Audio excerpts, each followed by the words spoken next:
Hare Krishna. We will discuss one more prayer in Prahlad Maharaj's prayers. This is 7.9.39. Naitan manastava kathasu vikunthanatha sampriyeta durita dushtamasa tivram kamaturam harshashoka bhayaishanartam tasmin katham tava gatim vimrishami dinaha. He says, Naitan manas naetan. In this, mind is tava katha. So, Vikuntanatha, O Lord, tava kathasu, in your pastimes, in your glories, you are the Lord of liberation, Vikuntanatha. But in your katha, sampriyeta, it does not find here, it is not interested in, it is not pacified by. Durita, dushtam, durita, it is misdirected, it is sinful. Dushtam, it is wicked. Asadhu, tivram, asadhu, it is not good, it is dishonest. Tivram, it is very intense, intolerable, its attack is very difficult to resist or control. Kamaturam, kam atura. Atura means to be eager, to crave for, it craves for sensual pleasure. And in the pursuit of sensual pleasure, Harsha Shoka Bhayai Shanartam.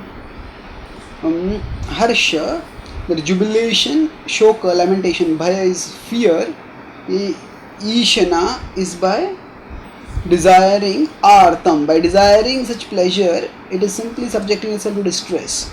Tasmin Katham Tavagatim Vimrishami Dinaha Dinaha. Thus I am very fallen and Tavagatim, making you my goal. How can I progress towards you? Vimrishami, how can I absorb myself in you, O Lord? Please help me. So the Katha of Krishna is the medicine for release, for curing our Bhavaroga. We are all infected in this world by the disease of material enjoying mentality, and by hearing the Katha of Krishna we can be cured. Bhavaushada Shrotra-mano Bhiramat. In the 10th canto of Srimad Bhagavatam, in a celebrated verse, Parikshit Maharaj, he urges Shukadeva Goswami to glorify Krishna, continue glorifying Krishna, and he says, Nivritta Tarshai Rupagiyamanad Bhavaushada Shrotra-mano Bhiramat Gautama Shloka Gunanuvadat Puman Virajyet Vina Pashuknat. He says, O Lord, Bhava Aushada Shrotra Mano Bhiramat. Bhava Aushada, your Katha is Bhava Aushadhi. It is a medicine for those who are in material existence. And for those who have been cured, then it has become Mano Bhiramat. It gives great joy. So that Mano Abhiramat, Prahlad Maharaj is telling over here that actually my mind gets no Raman in your Katha, O Lord. My mind is so misdirected. Normally different medicines have different processes by which they are to be taken. So for example, most medicines that we have experienced, they are ingested. That we take them through our mouth. Sometimes there are some medicines which we apply on our skin. Sometimes there are some medicines which may be given as injection into our bloodstream directly.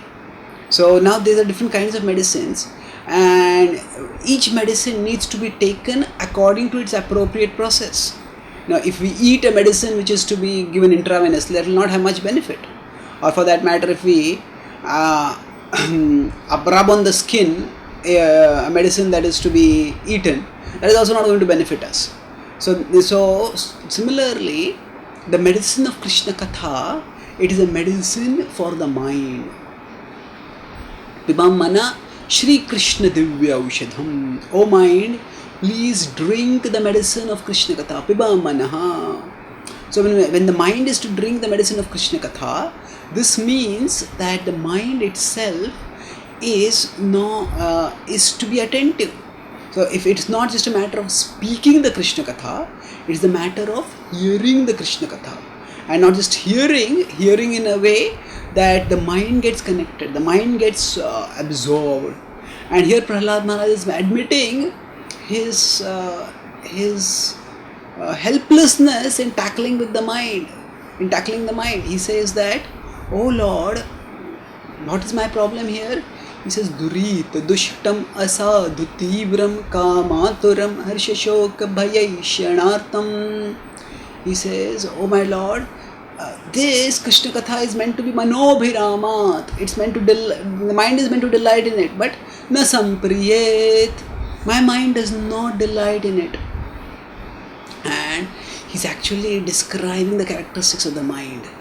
And just as if a baby keeps the mouth closed and the mother pours the medicine, but if the medicine which is to be taken through the mouth just goes around the lips and scatters over the baby's face but doesn't go inside, and the medicine will not benefit the baby. Similarly, Prahlad is saying over here that, my dear Lord, because my mind is not focusing, Vimrishami, I am not able to absorb myself in you, and therefore how am I to benefit from Krishna Katha? And in this Prahlad Maharaj echoes our predicament. He echoes our predicament of how actually when we try to hear Krishna's holy names, when we try to study Krishna's message, at that time our mind runs here, there and everywhere except towards Krishna. And that the mind should be running towards Krishna because he is the source of unlimited happiness. But instead of running towards Krishna, the mind runs everywhere except towards Krishna. And that is our tragedy. So instead of being Krishna Tura, the mind is Kama Tura. And what do we do about this predicament? When the mind, now the first thing is one of the names of one of the ways to refer to the intelligence is manisha. So manisha is the controller of the mind. So people whose minds are controlled, they are called manishina. But manisha also refers to those who have strong intelligence, and manisha also refers to the intelligence. So we have Krishna, who is Hrshikesha. He is the Lord of the senses. And Indriyanam Manaschasmi. In the 10th chapter of the Bhagavad-gita, Krishna also says that among the senses I am the mind. That means that the mind is also a sense. Manaha Shasthani Indriyani Prakritisthani Karshati. That among the mind along with the senses, the six senses, in this way the six senses, the soul is struggling in material existence. So the point is, the mind is also considered to be a sense. And Krishna is the Lord of the senses, that means Krishna is the Lord of the mind. So what we need is the marriage of the two manishas. The mind is manisha, Krishna is Hrshikesha. So in that sense, he is also the manisha, he is the supreme manisha. So when we marry the intelligence which is manisha with Krishna who is a manisha, then we also become manisha, manaisha. So when we harmonize our intelligence with Krishna, these two manisha come together within us, then they make us manisha. That means that even if we don't have taste in Krishna Katha, we use our intelligence to remind ourselves of its importance. When we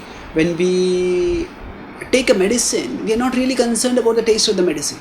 If the medicine is tasty, that is excellent. But that is a supplement. We take the medicine because we want its effect. Its effect is to heal us. Similarly, we take the medicine of Krishna Bhakti. We understand that practicing Krishna Bhakti, remembering Krishna, hearing Krishna Katha, chanting his holy names is a medicine. And we take that medicine to purify ourselves, to cure, because we want the effect. We want the curing of our diseased mentality. And keeping this in mind, we use our intelligence to try to focus on Krishna, even if the mind wanders here and there. And even if the mind wanders here and there, our very effort to focus on Krishna will be pleasing to Krishna. Our very effort to focus on Krishna will take us closer to Him, will enable us to attain Him. And now moving further, now we can use our intelligence to control our mind in various ways. That is, oh no, this is something I should not do. This is what I will not do. And by thinking like this, we can focus on Krishna, but that is temporary. That is not very sustainable. If we use the manisha intelligence to focus on the manisha Lord, that means the Hrshikesha, the Lord, that it means we focus on Krishna, use our intelligence not just to control the mind, but use our intelligence to fix it on Krishna. Then Krishna, by his mercy, by his omnipotence, he purifies the mind. He helps us realize, and he helps our mind realize that actually whatever we are craving for is not going to give us satisfaction. The real satisfaction is to be found in Krishna alone. And Krishna reveals all attractiveness and charms us. He wins over our mind. At that time is the ultimate liberation for us. At that time our mind, which is currently acting as an enemy, will become the friend. And this transformation of the mind from the enemy to the friend is the ultimate inner miracle. This is different people can do different kinds of miracles. Some people may claim that, oh, I can convert this into this, I can convert that into that, and that may give us some pleasure, that may give us some fame. But true fulfillment will come when this inner miracle happens. Our mind changes from enemy to a friend, and that miracle Krishna does when we practice bhakti. And that's why as devotees we should always be hopeful, never feel hopeless. No matter how reckless and dangerous and uncontrollable the mind seems to be, it doesn't matter. Just try to fix it on Krishna, and Krishna will change the character of the mind. He will make it our friend. And till that miracle happens, we keep pushing on. Keep pushing on.